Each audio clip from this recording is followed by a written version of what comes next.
I knew it was him once I saw the face because it was the same expression I had seen on the pictures on the television.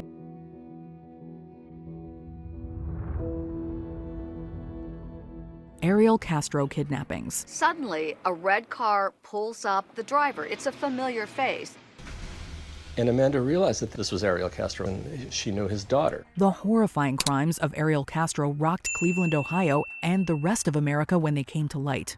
Castro had orchestrated the kidnappings of Michelle Knight, Amanda Berry, and Georgina DeJesus between 2002 and 2004. For about a decade, the three ladies remained locked up in Castro's home, where they lived under terrible conditions. On the left side of the frame is a support pole.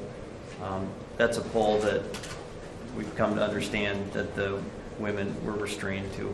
In that time, the case became national news, even getting featured on America's Most Wanted. It remained unsolved until 2013, when Berry escaped from the house with her daughter and was able to lead police back there. Can you imagine that the baby was born on Christmas Day? And it turned out to be the gift that got them out of the house. Castro was arrested and sentenced to life imprisonment, but he took his own life 1 month later. The 1976 Chowchilla kidnapping. Here is where I was sitting at the time when they come up on the bus with guns. It was the largest kidnapping for ransom in American history. On July 15, 1976, 26 school children from Chowchilla, California were abducted alongside their bus driver, Frank Edward Ray. The perpetrators drove them out to a quarry, where they were held in a truck buried underground. By this time, the kids' parents had inundated the police with so many calls that the lines were jammed and the kidnappers were unable to phone in with their ransom. The kidnappers, all from wealthy families, planned their sinister plot for 18 months, inspired by this scene in the Clint Eastwood classic Dirty Harry. Where? Just get started.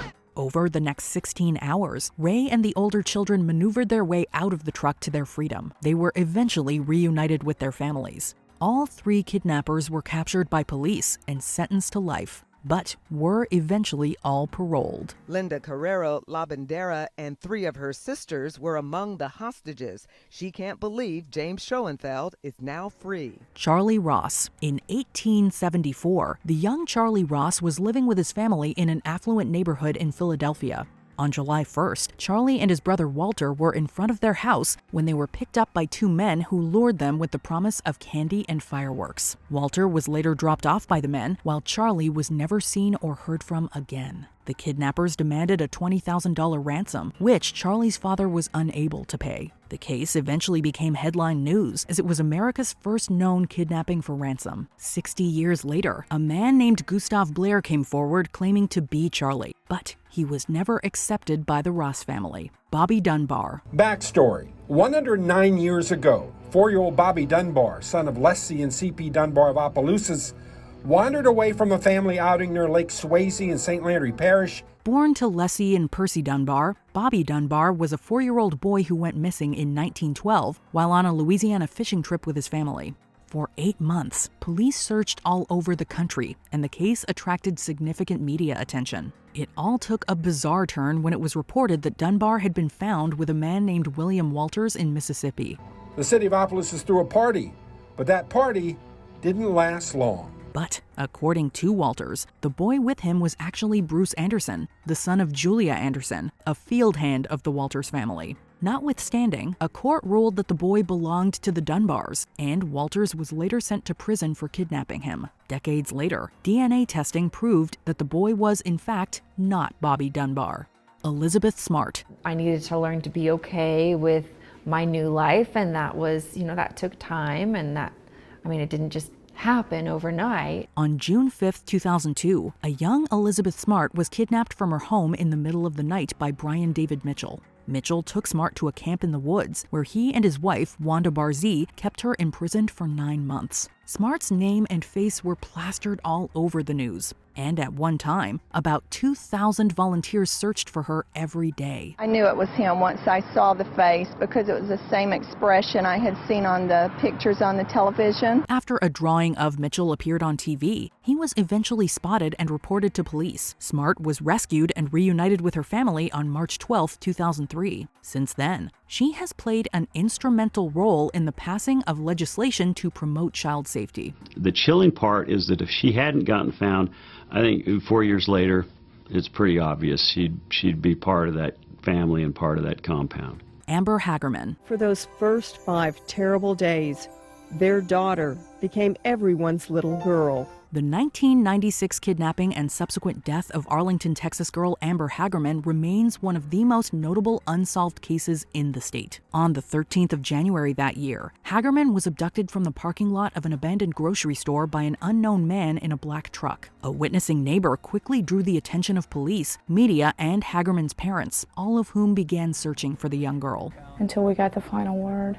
That wait was the worst wait I ever had in my life. Sadly, her lifeless body was found 4 days later in a nearby creek. The case led directly to the development of a nationwide system that can quickly alert people if an abduction occurs. It's called America's Missing Broadcast Emergency Response, or the Amber Alert. I still have a hole in my heart for her, and I wish I could hear her voice just one more time. Frank Sinatra Jr. Frank Sinatra Jr., the son of the legendary singer and actor, was just starting his own music career when he was kidnapped on December 8, 1963. That night, 2 men named Barry Keenan and Joe Amsler abducted Sinatra Jr. from his dressing room at Harrah's Lake Tahoe Hotel in Nevada. John Irwin, a third conspirator, placed a call to Sinatra Sr. and demanded a $240,000 ransom. The famed entertainer actually offered him $1 million, but Irwin declined and stuck to his demands. Sinatra Jr. was released after the ransom was paid, but his kidnappers barely had time to spend their ill-gotten wealth. They were soon captured by authorities and given lengthy prison sentences, although they all secured early releases.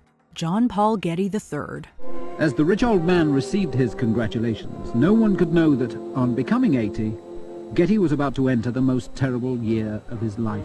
The kidnapping of John Paul Getty III made international headlines because the then 16-year-old was no average teenager. In fact, he was the grandson of J. Paul Getty, who, at one time, was the world's richest private citizen. Getty III was abducted off the famous Piazza Farnese in Rome by the 'Ndrangheta, an Italian crime syndicate. While the kidnapping itself became news, what actually made this case a media sensation was the senior Getty's adamant refusal to pay the ransom. I have 14 grandchildren. If I start paying ransoms, I'll have 14 kidnapped grandchildren. After 4 months in captivity, Getty III's ear was mailed to a newspaper organization. This prompted his billionaire grandfather to cough up $2.2 million, the most he could deduct from his taxes. One thing, if a man is going to make success, he has to start with something that's possible for him to do.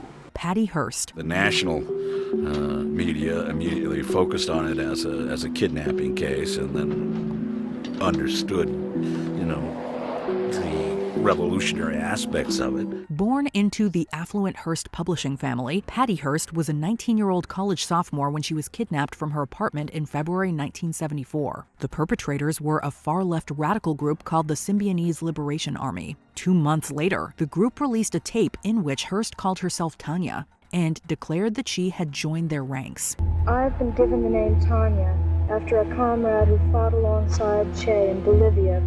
It is in the spirit of Tanya that I say, Patria o muerte, venceremos. That same month, she was captured on surveillance footage participating in a bank robbery. After being an accomplice in other crimes, Hearst was apprehended in San Francisco alongside another member of the SLA. Despite claiming to have been brainwashed by the group, Hearst was sentenced to 7 years in prison. She was eventually pardoned by former President Bill Clinton. For those people who still believe that I'm brainwashed or dead, I see no reason to further defend my position. Charles Lindbergh Jr. This is the first ransom note that was left in the nursery. We warn you for making any ding public or for notify the police. Widely regarded as the crime of the century, the little Charles Lindbergh Jr. was abducted from his parents' home on March 1, 1932. A ransom note demanding $50,000 was found that night. In the next few days, the child's parents, famed aviators Charles and Ann Morrow Lindbergh, received more ransom letters which increased the demand to $70,000. Eventually, the Lindberghs were able to pay the ransom, but their son never returned home. Most of the history of kidnapping, certainly up to that point, was about police incompetence and the inability of most police to bring children who had been ransomed back. His body was found in a shallow grave on May 12, 1932. A rigorous investigation led police to Bruno Richard Hauptmann, who was arrested and charged with kidnap and murder. The ensuing trial took the media by storm and ended in Hauptmann being sentenced to death. We find the defendant, Bruno Richard Hauptmann, guilty of murder in the first degree.